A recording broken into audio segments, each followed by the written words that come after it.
trends. I'm Nathan Bronson. I'm with Idaho Pacific. I'm going to start by telling you that sometimes I've given this presentation over the course of 3 days. And today I have about 30 minutes. So I'm going to do my best to touch on what I think are the most important things that I can share with you. But please feel free to come visit us. We're at booth 5614. I'm going to try to be there as much as I can. I'm happy to consult a little bit and help you maybe find some solutions to what you've got going on. But let me dive right in. I'm going to start by telling a story about how potato flakes were invented and try to demonstrate that this really is an atomic age ingredient. You talk about modern foods, potato flakes really are one of the more modern ingredients we have in our toolbox to work with. And then I'm going to share some of the characteristics, specifics about some of the individual potato ingredients and talk about how you can use these and use the combination of these to solve some of the problems that we're starting to face as we see some of these modern trends come up in the food industry. These present some interesting challenges, and I believe that some of the products that you can find within the dehydrated potato industry can really help solve some of those problems. So I'm going to talk about a guy named Miles Willard. He was a GI. He was assigned to Los Alamos, a little project you may have heard of called the Manhattan Project, and he was there engineering gauges and valves.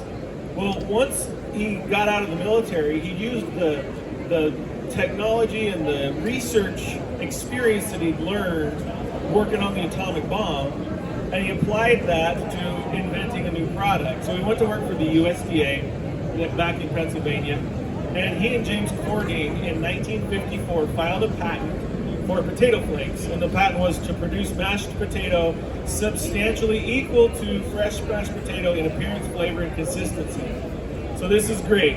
Miles Willard made a mashed potato. He left the public sector and he saw some of the potential in this, went to work for some of the food companies that were just getting started and built factories and ran factories to make potato flake according to this patent. Well, here's the interesting thing. Everyone else sees mashed potatoes. Yay, mashed potatoes. Willard sees this new ingredient. It's a new ingredient that never existed before, and so there's new potential to create new products. That letter you see up on the screen is from Bill Scott, and he says, "I think this is the best chip that we have made. The flakes made a better chip than the granules that you've seen." One example from the archives, there's a lot of examples of how this new ingredient, this potato flake, helps to create a whole new industry. In fact, the American Chemical Society back in 2000 wrote an article about Willard as that he developed this whole new class of potato chip-like snack foods using potato flakes, and they're called crisps. And it includes Pringles. It includes some of these that you see up on the screen there. But in 2000, when they wrote this article, the market for those chips was $1.4 billion. So that's just since 1954 up to that time, huge industry. So crisps, these chips that are based on potato flake, is just one sector of the food industry that has benefited from using dehydrated potatoes, specifically potato flakes, in the ingredients. You've got your bakery, I promised donuts, we got donuts up there, breads, batters, they're great for thickening sauces and soups. So that's some of what's come out of this. There's a huge opportunity. That patent that Willard and Cording filed has been cited over 50 times in new product development. And you may recognize some of those names on the board. These are companies that have cited that patent. I'm just bringing that up to show there's potential for using this technology for development of new products, new concepts. Little take home.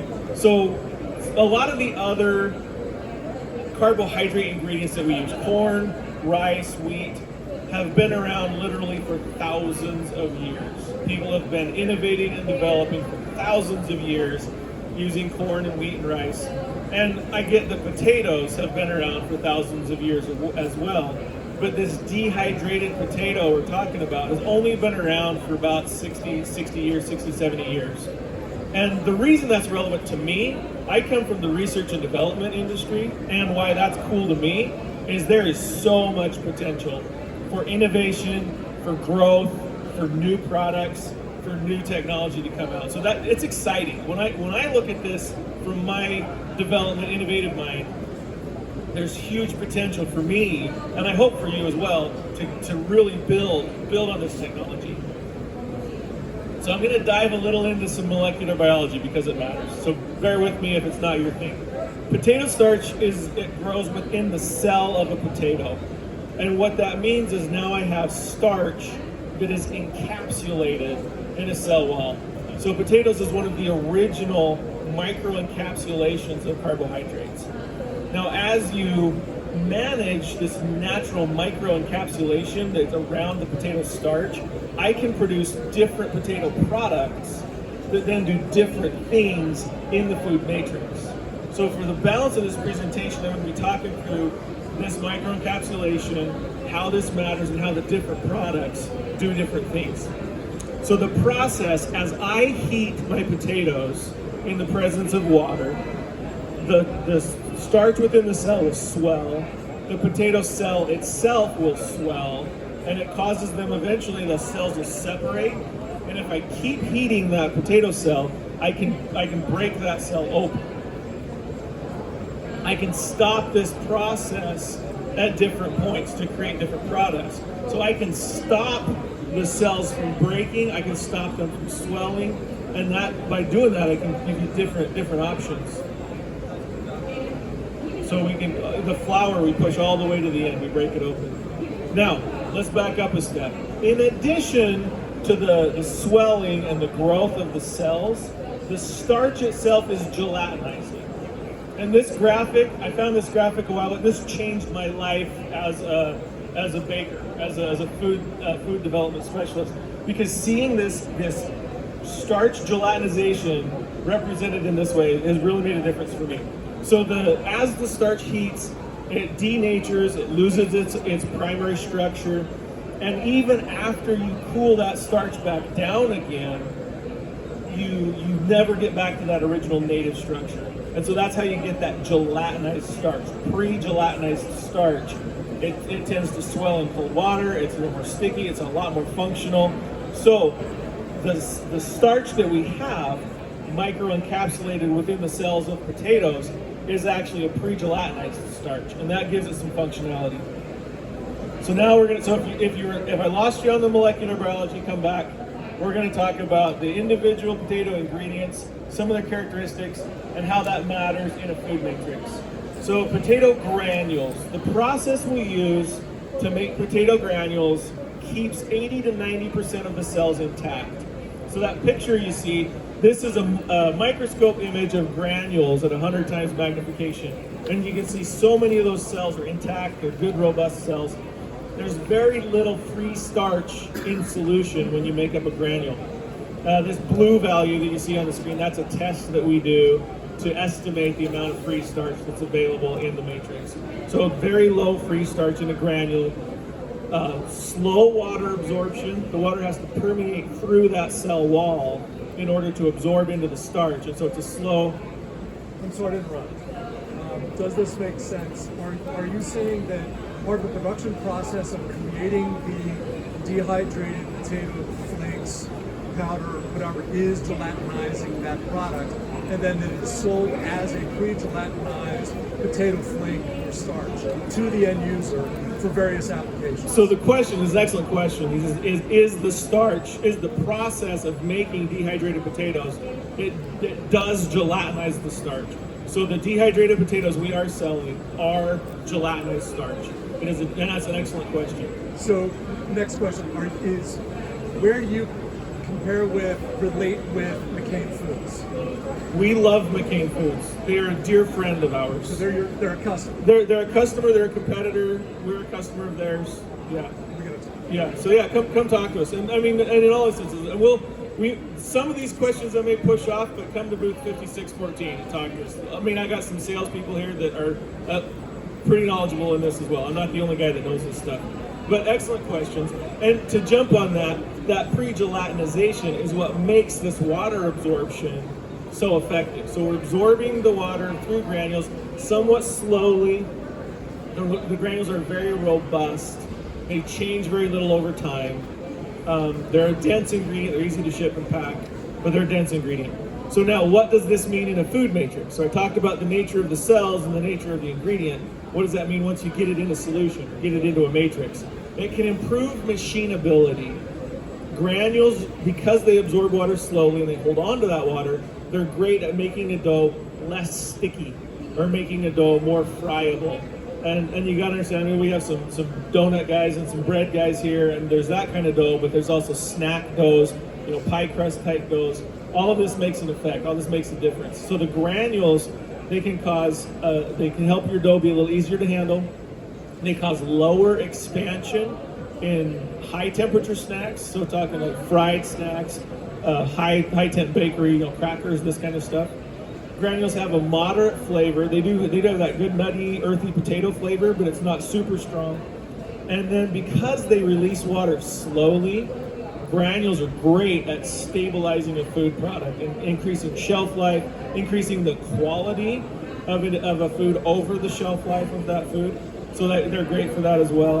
And then if you use granules to substitute for other gelatinized starches. So if you're using a pre-gel starch, maybe you're using a modified starch in your ingredient, you can sub in a granule, still get a lot of the benefit that comes from that pre-gel starch without having that heavy, sticky, rubbery that you get in a dough when you use a pre-gel starch.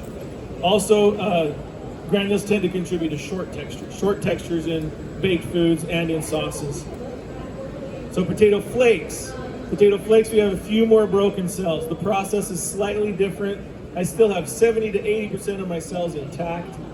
I got a moderate amount of free starch. And this is actually some of the effect of the potato flake, is you introduce a little bit of this free starch into the food that can function, that can do things.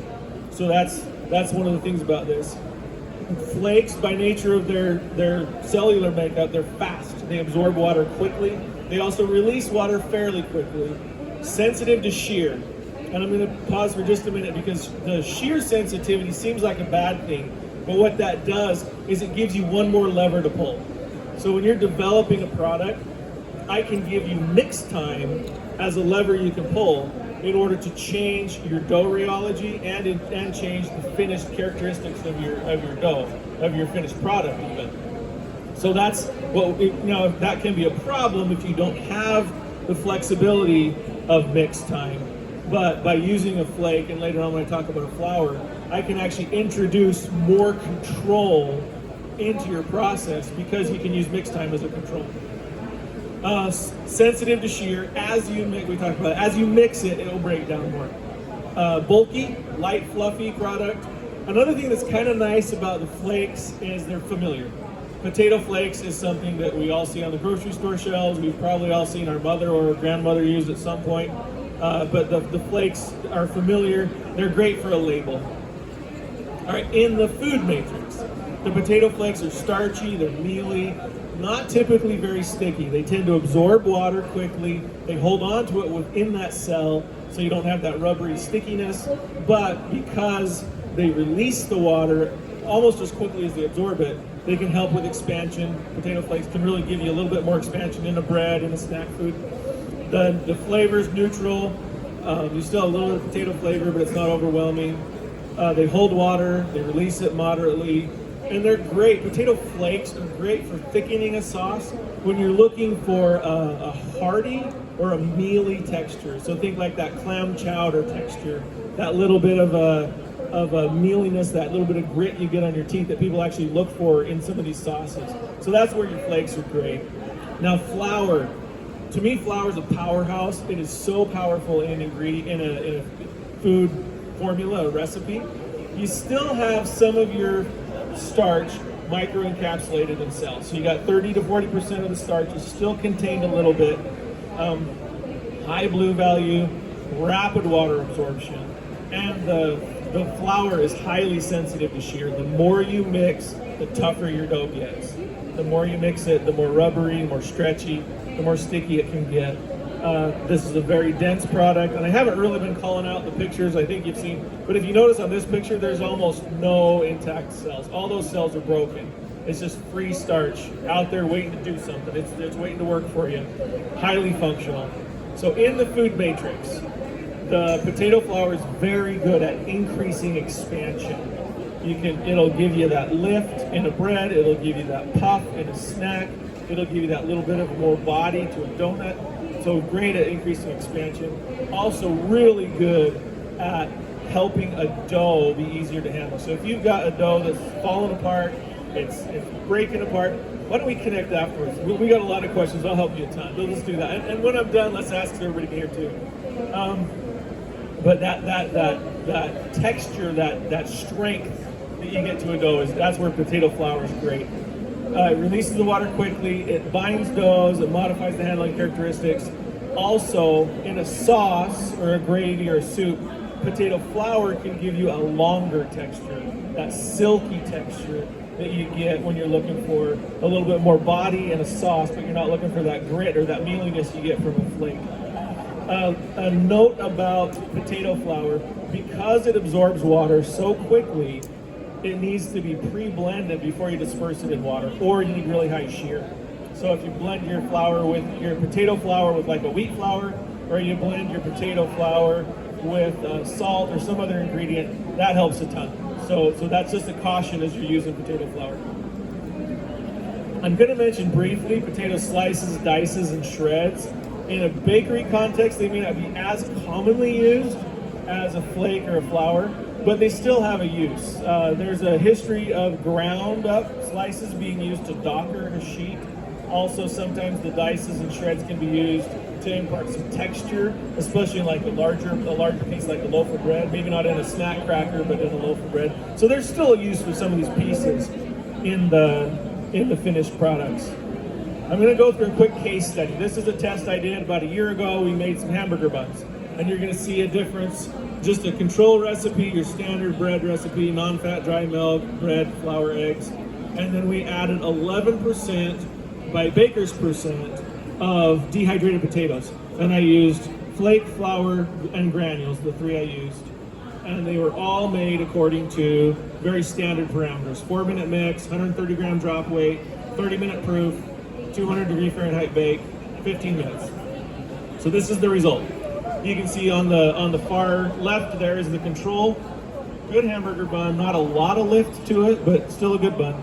And then across the flake, flour, and granule, you'll notice all of those achieved an increase in lift over the control. But look at the dough descriptions. So each of those, even though I got significant lift, I got a different type of dough depending on which ingredient I used. So in my particular test here, we'll go through a little data, 5 to 18% lift. Potato granules had the most lift, but the potato granule modified the dough the least. So when I was making this, the dough was a little bit difficult to handle, pretty sticky, pretty loose, and the granules kept it sticky and loose. The potato flakes, on the other hand, even though I had a good amount of lift coming out of those potato flakes, I got a much easier to handle dough. It wasn't quite as sticky, had a little more body to it. I was able to knead it by hand a little better. So that's the difference. So machinability matters, and that's some of the take home for today, is that because I can give you different potato ingredients, you can target both the attributes of your finished product and the machinability and the process characteristics of your dough, of your product through the process, and you can achieve things that maybe you can't otherwise. And that's where we're going to talk about modern trends, why this matters in modern trends. So some of the modern trends, there's a bunch going on, but I'm going to talk about these and some of the challenges presented with these modern trends. So high protein foods, often chalky and chewy. When you're starting to work with high protein, it's inert. It gives you a sticky, heavy dough. The doughs can be difficult to handle. Gluten-free tend to be heavy, dense doughs. They lack adhesion, they lack elasticity, pretty hard to handle. A lot of the plant-based options, and when we say plant-based, it just opens the whole world of problems you might have. You might be too sticky, you might be too dry. You know, whatever happens when you start changing what goes into your product, you change the outcome. Snackification where we're taking everything and making it small and one-handed. Again, all the problems exist within the snackification world. GLP-1 is one coming up because of the GLP-1 consumers are looking for nutrient-dense, highly functional foods. There's not a lot of room in the formula for dough conditioners or binders, and that's where we'll talk about how the potatoes can help there. High fiber is a great trend. Hopefully it sticks around because it's truly healthy, but those doughs tend to be dense, tend to be coarse, lack adhesion, lack elasticity. And just as a final note, I realize this is a baking conference, but I know y'all do more, some of you do more than just baking, but the interesting trend going on in the food industry right now is a reduction in alcohol consumption. And as a result, people are making mocktails that are the alcohol-free versions of a lot of the drinks. The problem happens is alcohol does impart some texture to drinks, and when you remove that, there's a tendency to make up that texture just with sugar. And that's a problem. So by using some of these potato ingredients, you have options to impart texture without that sickly sweet you get from when you just use sugar. So this is the problems. I'm going to show you the solution slide. So high protein. If you have doughs that are that coarse, dense, hard to handle, potato flour is great at binding a dough together, giving you a little bit of that rubberiness, that elasticity, a little bit heavier dough. You know, for those of you in the snack industry, if you're sheeting a product, the sheet just keeps breaking, potato flour is a great solution for that. Gluten-free. Not only is potato a great gluten-free just a bulk substitute for flour, for wheat flour, it also has some of that functionality. Potato flour gives you that rubberiness, that texture. Maybe flake is what you need because it gives you some lift without modifying a dough. And in all instances, you got to test a little bit. You got to trial and error. Plant-based options, like I said, you can have all the problems within plant-based options. And whether it's granules, flake, or flour, you can maybe help the moisture migration without affecting your dough by using a granule. But if you're needing that elasticity, use a flour. In the snackification world, same kind of thing. You got all the problems, and so you got all the solutions. Depending on what your problem is, you can sub and swap these ingredients with each other to create some of those solutions. In the GLP-1 foods, you got your potato flour to bind the dough. It also has those nutrients, not just calories, but some of the other nutrients that come along with the potato. And then high fiber, like flour granules, all are useful there. Probably flour would be my first go-to in a high fiber situation because you've already got so much of the fiber in a food like that. And then in the mocktails, if you use potato flake, you can get that hearty, mealy kind of a texture. If you use potato flour, you get that silky, that smooth body in a drink matrix that you won't get from trying to use sugar or when you take the alcohol out. Okay, a few more just natural attributes of potatoes that make it good, that fit modern trends. Familiar, you put dehydrated potatoes on the label, people recognize what that is. They're a natural ingredient. It does the work of a modified starch, so you got that natural thing. Upcycled is a big trend because we're dehydrators. The potatoes we are using are the cast off from like the fresh market and some of this kind of stuff, and so we have that upcycled halo that comes along with that sometimes. Naturally gluten-free, can easily be made organic, non-GMO, kosher, halal. There's a lot of these popular bugs that are easy to meet with a potato. And fermentable. If you've got a fermentation process, whether it's a sourdough type situation or maybe you're doing like more of a lactic acid fermentation for something else, you can introduce potatoes to modify and change the rates and the ratios of these fermentations.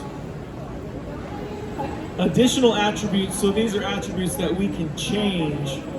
Sugar content, particle size, and some of the other ingredients that are added to dehydrated potatoes. So the sugar content contributes to browning, also contributes to acrylamide, so you have to be careful there. But by selecting the sugar content of the potato, we can drive some of that browning, drive some of that flavor. The particle size, in general, there are exceptions, but in general, smaller particle sizes absorb water faster. So if you're using a flake and you need either more expansion or more water absorption, maybe talk to us about giving you a ground flake or a milled flake. On the flip side, if you're using a flour and maybe you're having issues with dispersion, we have granular flour. So we can use flour with a larger piece size. We also have flake with a smaller piece size, and these can help drive it. So was this a question? Okay. And then the other ingredients that we add, you've got your emulsifiers, you've got your chelators, reducing agents, vitamins. These all go in, and we can add or not add those as needed. All right, so next, this one, you all get this, I know, but a lot of the people I talk to don't, and that is, you don't have to use just one. So if you're using potato flake in a food matrix, you can sub in a little bit of flour. You can still use mostly flake and a little bit of flour, or mostly flour and a little bit of flake, or granules. And by combining these together, it gives you those levers, it gives you that power to adjust your food matrix. And like I said, not just the finished product, but that machinability, that processing characteristic. So combine these together to meet the multiple needs that you may have within your food matrix. So in conclusion, atomic age ingredient, new stuff, these potato flakes that we came up with give a lot of power. They give you a lot of freedom to develop and to address some of these challenges that are presented with some of these modern trends we've got, and give you that ability to make small changes throughout the year, throughout the process, in order to get you what you want. Now let's pause for questions. Go ahead, you've got it. Let's talk about it. Which would be best for rehydrating into mashed potatoes or like TV dinners? Okay, excellent question. He says, which is the best for rehydrating into mashed potatoes, like for TV dinners? I'm going to use this opportunity to say the beauty of dehydrated potatoes is because of that process, they don't have as much syneresis versus a fresh mash. So that syneresis, the water that leaks out of like when you freeze something and thaw it back out again, a lot of times you get that loose water in the tray. So all of the dehydrated potatoes perform pretty well in this situation. I'm going to probably call out granules because they're a little more robust. The reason I love a granule is if the homemaker mom chef takes, a lot of care and time to prepare this ingredient, she's going to get a good result. But when the teenage boy doesn't do it right at all, the granules are still probably going to turn out okay. So the granules are pretty robust. They turn out pretty good, kind of no matter how you prep them. Did follow up? Yeah. Do you think that injecting any of those, flour, flakes, granules, with high pressure water would bind that water and dry stronger and reduce that amount of free water becoming free syneresis? Okay, so the question is, if a high pressure water injection, and you're talking about in the dehydration process, the rehydration, to rehydrate. So what I'm interpreting the question is, would physical pressure help permeate the cell and contain that water a little more? The easy answer is I don't know. My speculation is it's probably not going to make a difference because it's more a factor of time than it is of pressure. And that's what we see within our own process. We cook potatoes all day, every day. Yeah. And what we see is that time is as much of a factor as any of the others. I'm going to go to another question. Go ahead. You mentioned free starch versus encapsulated starch, and the percentage is, do you want more of one than the other, or does it depend on application? Okay, excellent question. The question is, between free starch and encapsulated starch, which do you want more of? And the answer, I think you kind of suggested, the answer is it really depends. And I'm going to break it down to you like this. Encapsulated starch is less sticky. And that's the easiest, that's very, very simplified, and there's a lot more to it than that. So it depends on the problem you're trying to solve. So if you're using a pre-gelled starch in order to get that finished texture, and you just get that sticky, rubbery dough, it's sticking to sheeting rolls, it won't come out of pans, then you want it encapsulated. You want to use a granule or a flake. But if the problem is that you've got this loose friable dough that's breaking, it doesn't have any strength to it, in that case you want to use something with more free starch. So maybe you move to a ground or a milled flake, maybe you move to a flour, and it really does depend a lot. And I'll tell you, before I came to Idaho Pacific, I had a decade of experience just consulting in snack food development, and even after 10 years with a whole team behind me, you got to do the trial and error. You got to do the work. You got to do the development work. But if I know your specific application, I can probably get you a few steps ahead. We can get you a head start. And kind of what I was saying before, I mean, we're booth 5614, I think it's on here. Anyway, we're booth 5614. Come see me. Because, I mean, we can spend some time and do one-on-ones and we can solve some problems. Yeah. All right, another question. When you're formulating a bread or a bun, what percent of the formulation would be the potato? All right, the question being, if you're formulating a bread or bun, what percent would be the potato? Obviously it depends a little bit. 10% is a good starting range. 10%, that was that test I did. It was 11% that I did, but 10% is a good start. You might reduce that a little if you're starting to feel like the flavor is overwhelming some of the flavor you're looking for in the bun. Or you might increase that a little bit if you feel like you're needing to get more of that effect. But I'd say start at 10. Start at 10%, go up or down. I know people who are putting like 4% flake or flour in an ingredient. And some of the brand identities, like Spud Nuts, that call out the potato there, in the 25% range. But 10's a good starting range. Any idea where like something like Martin's is? I don't know. He asked do I have any idea some of the other breads that are using this, where they're at, and I don't know for sure. Other than to know in my experience, I can't see why they wouldn't be in about that range that I have seen work in my work, about 10%. Yeah, other questions? We got, oh, there you go. Yeah, talk to me.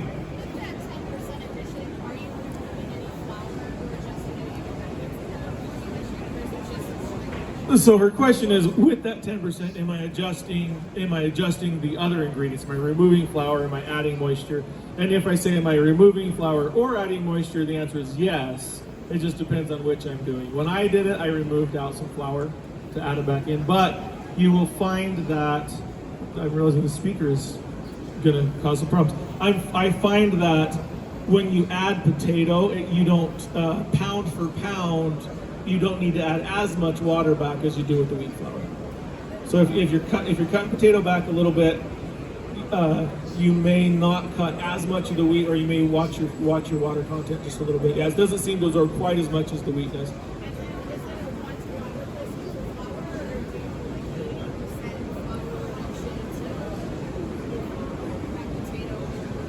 So the question is, if you're adjusting, if you're ratioing, is it a 1-to-1? So if I'm reducing 10% flour, if I'm adding 10% potato, do I reduce 10% flour? In my experience, I have done just that, but then my water content is a little different. So, but yeah. Yes, question? Give it a try. David's not here. Hey, John, you're Spanish, right? Espanol? Translate for me. Thanks. Sorry to put you on the spot, man. That might be a little different for me, though. You're fine.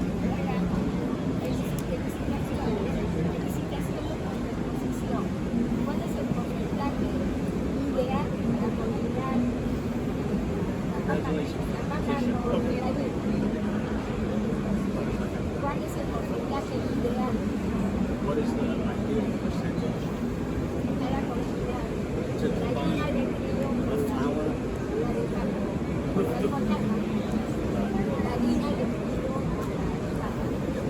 What's the ideal percentage to combine of the flour? Were you talking about combining? You have to use all one. Right. Okay, so this is an excellent question, and she's asking about what I'm using. When we're combining the different ingredients together. Okay, so the question is, where do you start? Where do you start in combining these? And I would say start with a 25% sub. So 25% substitution of like flour with a flake. And then adjust up and down from there, of course.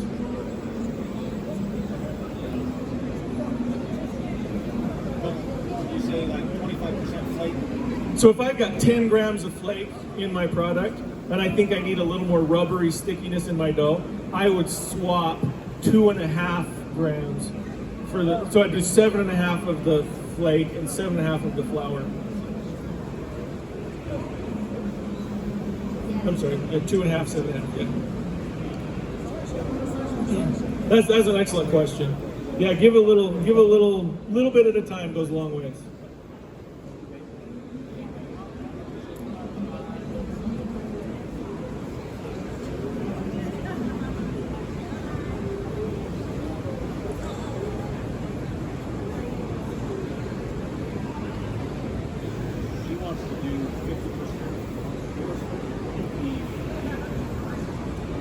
or this kind of potatoes. Oh, yeah, try it. It's like a purple potato, right? Yeah. Oh, the kind they have in Peru. Yeah, it'd probably work. Give it a try. That's it. 50%. Yeah. You're just gonna have to try it and see. Yeah, I mean it's tough to know if you're not there. Yeah. Yeah, it should work. Give it a try. Give it a try. I think we're running low on time. Are there other? And I'll stick around and we can talk one-on-one as well. I'll be around here for a while. And then also come to our booth. I mean, like I said, I look like the guy that knows stuff because I'm standing up on the stage, but the sales team know a lot of this as well. So come by the booth, 5614. We'll do our best to answer your questions. I can probably take maybe one or two if there's a few more left with questions. Appreciate everybody coming out. This is great. Thank you.